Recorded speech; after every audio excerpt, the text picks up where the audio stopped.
All right, we're here at my tiny worm bin, and today we want to look at what a worm bin should look like after 1 month of starting it. Now, first off, I use this plastic bubble wrap to try and keep the moisture in. It's still pretty hot out here in Florida, and the air conditioner tends to zap out all the moisture from the air and the bin. And look right here, they've put a little hole in the newspaper as they're eating away at the bedding, and you can see little edges of the newspaper are dry, as well as the shredded cardboard that I use for bedding. There's a little baby worm right there. Let's just get it off. And I'll put this to the side, and I always put this back in, so any worms that are on here will go right back in. Now, at this stage in the bin's life, you're kind of not worried about whether or not the bin will fail or if the worms are thriving. If you've gotten to a month, then most likely they've had about 3 or 4 feedings, and you can tell that the worms are eating. In fact, now is the time, if you haven't already, to start boosting the amount of food that you give. And right in here, I can already see a little bit of castings, and I can definitely tell a difference in the consistency of the bedding that we have here. Now right here, I see what I think is a bit of pineapple skin. So let's look at it right there. And yep, right throughout, it's kind of fibrous. You can see all kinds of castings, and the worms have gotten the flesh out between the fibers of the pineapple. And right there is the skin that's going to take them a while. In fact, it still feels pretty dry. Let's go ahead and dig in. And we put a big lettuce stalk in here. We put a peach half, that pineapple I showed you. We have some pepper tops and tomatoes and a banana peel. And what we also did was we put in a couple of paper towel rolls. And check this out. They've kind of eaten around this one, or it's gotten mushed down. But inside, I think they have deposited some castings. And certainly they have put some or dragged some shredded cardboard into it, because I didn't fill it with it. But look at that. Oh yeah, some castings in there and all kinds of worms. For some reason, compost worms love to tunnel and hide inside little nooks and crannies. Pretty fun, pretty interesting there. Okay, I'm gonna rip it up a little bit to help them continue to eat it. So let's go ahead and do that, and then we'll look for the other one, as well as any other sign of food that we left in there. And this right here, almost an orangey sheen, is part of the tomato that we put in here. For some reason, the skin just takes a long time. They eat the flesh all the way down to like almost a waxy paper that's right there. And a couple of cute worms also. So let's go ahead and dig on this side. Now this side, I think, is where the lettuce stalk was, and there's absolutely no sign of that. That is one of the fastest foods you can put in a worm bin. We gave a pretty good mix.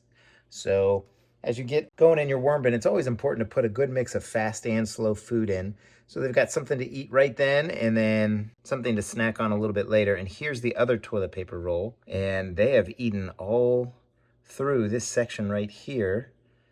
And inside is a bunch of castings and a little bitty worm ball right there. Check that out. All kinds of worms right there. All right, so these toilet paper rolls are really good to put in here. So if you have any, just chuck them in. You can shred them if you want, but put some in whole too, because, whoa, look at that. Look at that little worm ball. Now this worm bin is tiny, absolutely tiny. You can tell compared to my hands here. But we have 1,000 worms in here. It actually started about 1.5 years with 50 to 100, and then has been steadily growing. So let's go ahead and put that to the side and dig around maybe in these corners and see how dry they've gotten, and kind of look on the bottom and see if there's any water pooling. And I don't see any watering, just a little bit of glistening, but I'm gonna dig from the bottom and bring it on top.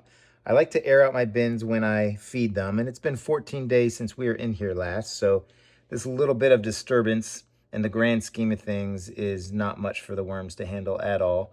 They don't seem to flee or anything after I'm in the bins, so it's obviously not bothering too much. And on the sides, I definitely feel it drier, so that's another reason to get in here and aerate, is to kind of mix up the castings and the bedding. All right, let me go ahead and keep going around, and then we'll set up a feeding zone. So as we go through here, I want you to notice that we are seeing castings mixed in with some of the bedding. And that's what you're looking for after about 30 days.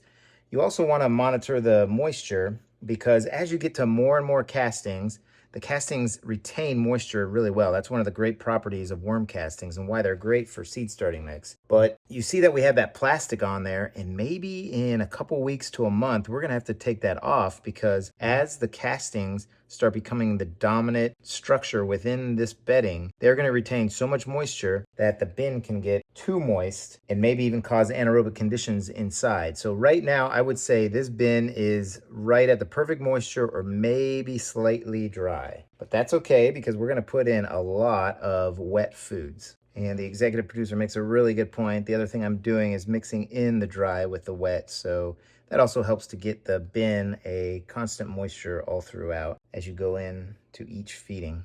All right, so we've set up a little feeding zone here. Let's start adding some bedding, and then we'll feed this bin. So inside this bedding that I have here, I've shredded my cardboard in my 12-sheet cross-cut micro shredder, but I've also shredded a little piece of egg carton in here. The first time I've done that, it went in real easy, no problems throwing it through the shredder, but I think this might be a good way to get rid of some of my egg cartons, is to shred them and throw them in here as well. I've put them in whole, and it takes just a little bit longer, but I think by shredding it, they are gonna whip through that egg carton pretty quickly. All right, so like I said before, this bin is a month old, and now is the time to maybe increase some of the feeding. So what I have in here, it looks pretty bulky, but this right here is a lettuce stalk, and that's gonna go really quick. I've got a whole broccoli stem. This may take a little bit longer because they're gonna be able to enter through the tops and bottoms, and a little bit harder to get in through here, but the flesh itself is pretty fast food for them. I've got a peach. It obviously did really well the last time, so we're gonna put that in there. It went super fast. Got a tomato top. I've got some purchased frozen broccoli that I then cooked, and then we froze it again, so I'm imagining that's gonna go pretty quick. Then we've got some pepper tops, which for me actually go really quick in my bins. And then finally, we've got a slow food right here, which is just a banana peel. Bananas go super quick, but the peels themselves take longer. And ironically, as I mentioned that, the executive producer reminded me that we put in a banana peel, and after 14 days, it's gone. So let's do a little experiment and see how quickly this one goes. Next up goes some amendments, and this is just expired food from my pantry that I've blended up in my Magic Bullet blender. And I just added in very small quantities, but it's a little bit of a dry food for them to eat, just made out of oats and grains, cornstarch, that kind of thing. And then we'll put in a little bit of coffee and tea grounds, if I can manage this without dumping too much on there. And this is just another food for them. After it gets moist, the grounds themselves become very mushy and they can eat it really quickly. And then finally, we'll add in a little bit of grit, which for me is just crushed eggshells that the worms use to help digest their food in their gizzards. So 1 month later, we've increased the amount of food they get. We're starting to see the bedding turn into castings, and the worms are having no problem eating what we give them and turning the bedding into castings as well. So we're gonna go ahead and bury this, as I do with all the foods that I give, always bury them. And I may have to add a little bit of bedding on top. One of my goals with this bin is to try and increase the amount of castings I get. So the way to do that is to increase the volume. And I give bedding at every single feeding till we get to maybe the last 2 feedings. So in goes just a little bit more bedding at the top. And because we have that plastic and because we're giving so much food that has a lot of moisture in it, we're not gonna have to add water. And these bedding scraps right here will actually get some moisture as the water within the bin condenses, hits the newspaper and the plastic, and then drips right back down. So speaking of that, let's go ahead and put our newspaper back.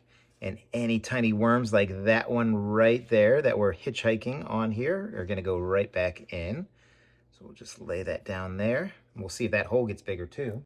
And then finally in goes the bubble sheet plastic. So I hope you all are having a great day. I hope your worm bins are going well. So happy vermicomposting, everybody. Take care now.